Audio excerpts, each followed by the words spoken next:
going on, good people? It's Iceberg. Happy Wednesday to you. It's hey. Hopefully everybody out there is having a wonderful start to your day. Already speaking your positive affirmations to yourself and getting your brain and your mind off to that right start. It's a nice and cold 25 degrees here in North Carolina, zone 8A. Make sure you're prepared for that. There's frost on the windows this morning where there wasn't frost yesterday. So, again, make sure you're prepared for that if you're listening to this before you get out on the road this morning. Hopefully everybody is doing their midweek self-check-in, checking out your mental, making sure that everything is oiled up, lubed up, functioning properly on the brain. Making sure that you are where you want to be on your task list of things that you want to accomplish this week. Not setting yourself up to get to the weekend because, as you know, this weekend, if you celebrate Christmas, this weekend is Christmas weekend. It is on Monday, so if that is something that you celebrate, you're probably going to be a little tied up this weekend. So if there are things that you want to get done for yourself, maybe at your house if you're not going to be there, you got to think about how much time you have left. Again, that's why you got to set yourself up with your check-ins, set yourself up with things that keep you on pace and on track. You know, we talked about routines last week. All of these different things that you do is to set yourself up to know when you are not exactly on the path or the track that you want to be on. You know, you set yourself, it gives you the guidelines, it gives you the markers, almost like landmarks when you're on a trip. You know, once you get to that certain spot on the trip, you only have so much farther to go. So things like that. That's what you set up in your life through your routines, through your self-check-ins, all of these different things that we've been discussing that help take care of you and your mental. So I'm going to get a disclaimer now, and I'm going to have to give it over again. I'll probably have to create an overlay or something to put on the screen whenever I'm going to discuss this, but I've been avoiding discussing it for probably 2 years now, and now it's time to discuss it. It's time to start this subject, and we're going to do it. We're talking about politics. Now, I'm not about to have any kind of, I ain't getting into no arguments with anybody. Y'all already know that. On certain streams, we may be able to open it up for some dialogue, but I'm going to keep most of this stuff me, and if y'all want to talk about it in the comments or whatever, fine, but I'm not about getting in a whole lot of political debate, because what I'm not trying to do with anything that I say, what I'm not trying to do is change your mind. All I'm trying to do is inform you and maybe help you learn how to inform yourself to make the decisions necessary, because we get the politicians that we deserve. Whenever these people get into office, we deserve them because of the system that we are in means we, the masses, chose to put that person there. So you individually may not have voted for that person, but enough other people did vote for that person that we deserve whatever happens while they're in office. So when discussing politics, first we got to get down to the very beginning. I need people to understand things like term limits. How long is this person going to be in this position if you choose them? Because that is something, I mean, you should do your research on every politician, but if they're going to be in office for 6 years, you really need to know who you're putting in office. I mean, let's just start at the national scene. Now, I believe that your local elections are much more important. Who is your mayor and your governor and all of those things impact you a whole lot more than the federal elections and the federal laws. But let's look at the federal elections and the federal system, right?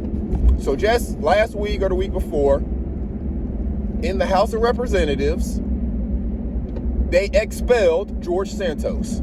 He's a representative from New York, the very rich area. I think they said it's like this. It's one of the top, it's in the top 3 richest voting districts in the entire nation. And I think it's like the richest voting district in New York. They elected George Santos as their representatives. Now, representatives are 2-year term. in the United States House of Representatives, and he was a total fraud. Nobody had done their research on him. They just believed everything he said in his campaign ads and in his, whenever he would meet people and stuff. They just believed everything he said. But he was a total fraud. You can go back and do the research. There's plenty of news stories on him and all of the phony things that he did. If y'all need me to break it down for you, just let me know in the comments and I'll do a stream and we can break down all of the stuff that he did, right? But he was a total fraud, total phony. But the people of that district voted him in to represent them. Why? Because nobody did their research to call this stuff out before they voted for him. They put him in there and just expected that everything's going to be okay. Well, the House of Representatives did them a solid and kicked him out because, he's under all kinds of investigations. He misused all the campaign funds. Everything about his past is a lie. Just everything. So they finally kicked him out and, helped those people out basically in a sense. Right now they don't have any representation, but they don't have that dude who's been basically stealing from them the entire time representing them either. But what does that tell us? People don't do their research when they're voting for these people. They just believe and listen to what either the media tells them or the ads and the stuff that the politicians say. And that means they probably listen to the stuff that the other politician says is bad about them too and believe all of it instead of just doing your own research. When this dude says he graduated from a certain college and all that stuff, these are easy things to look up and see. But nobody did it until after he was elected.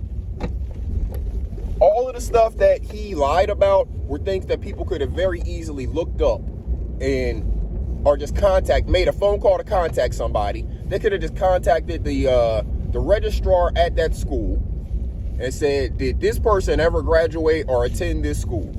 And they could have gotten that information through a Freedom of Information Act request. It's simple stuff. But nobody took the time to do it until after the election, after they put him in office, after he was already sworn in, all that stuff. So, people, you have to do your research on these politicians, especially your local ones, or especially the ones that represent you in a small population way. But you definitely have to do your research on all of them. Anybody that you're going to vote for, that's you signing off on saying that you're okay with this person representing you and making decisions for you. So you need to probably do some research and know a little bit about this person. What does this person stand for? What are their policies? What is their history? If they are or have been a politician for some time, they have a voting history or a lack thereof. They have a history of things they voted for, voted against, or didn't show up to vote for if they are a politician. So do your research. You can look and see the different policies that they stand for. Do they always just vote with whatever party they're affiliated with? Or do they vote based on each individual issue and how that issue impacts the people in their voting district? That's how they're supposed to be voting, the second way. Based on how whatever that issue is impacts the people in their voting district. Not just because all Republicans or all Democrats vote a certain way on the issue. But that's what too many of them do today. And that's why we, the people, are stuck with the politicians and the policies that we have. Because they're not doing anything when we send them up there, but getting paid to be there and not actually taking any of what we, the people in their district, feel and need up there to vote for it and put those policies on the floor. As you can see in these last year and where are we to? We're at a year now. Congress has been in for a year in the House. They haven't gotten anything done. They haven't passed anything. They've just been up there arguing. In the House, they're doing, they're looking into impeaching Biden. They're looking into Hunter Biden. What else are they looking at? They're looking at all kinds of stuff outside the country. They're looking at stuff in Israel. They're looking at stuff in Ukraine. What are they looking at in America? For the actual people. We don't care nothing about Hunter Biden. Hunter Biden didn't run for no office. I don't care. I care 0% about Hunter Biden or anything he has going on. If he's a criminal, I could care less. It means nothing. Why are they wasting time looking at Hunter Biden? They're looking at impeaching Joe Biden for what? I don't know. I don't care. I want them to do work on passing policies and laws that impact us, the people, that are going to help make sure that our prices stay down, that things remain affordable for all people, that we have all of the things that we need here in America. They like to say we're the greatest country in the world, but nothing is actually being done by the politicians. We are falling behind because we're not changing anything. You got one group of politicians that are still stuck under Trump's butt. You got another group of politicians that don't want to much do anything. They don't know whether they like Biden or don't like Biden, So this is where we are right now. We got a whole group of politicians up there that are stuck up to 80-year-olds' butts. None of them doing anything for us. The 80-year-olds aren't doing anything for us, and none of the politicians that are stuck up their butts are doing anything for us. So that's why it's up to us to make sure we do our research on who we are voting for. In the United States House of Representatives, anybody that is an incumbent, they need to face a fight. They need to have their head on the chopping block because they have gotten zero done.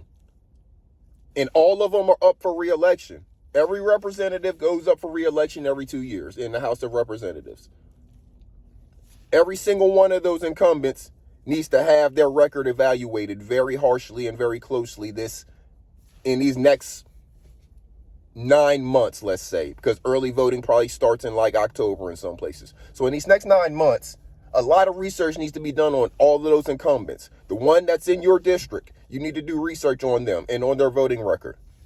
We'll do a stream showing you how to very easily go to the United States House of Representatives website, find your representative, and see how they voted on the different things. It's not hard at all. They all public information. It's all right there. People just don't go there and look at it. So that's where we're going to start. Yes, unfortunately, we're going to have to talk more politics again. I'm not here to change the way you feel about I'm not here to change your thought on any way that you're going to vote on any issue. I'm not here to tell you how to vote on any issue. What I'm here to do is make sure that you are doing your research and educating yourself on the issues. Young people out there, if you're college age, young like that, and this may be your first time voting, or you voted in the last cycle, but you just voted for whoever your parent told you to vote for because it was a crazy time and everybody was either afraid of Trump or with Trump, so they voted one way or another based on that. Make sure you do your research and make your own decision this time. Don't vote just the way your parent voted because your parent said that's the way to vote. You have your own things impacting you now.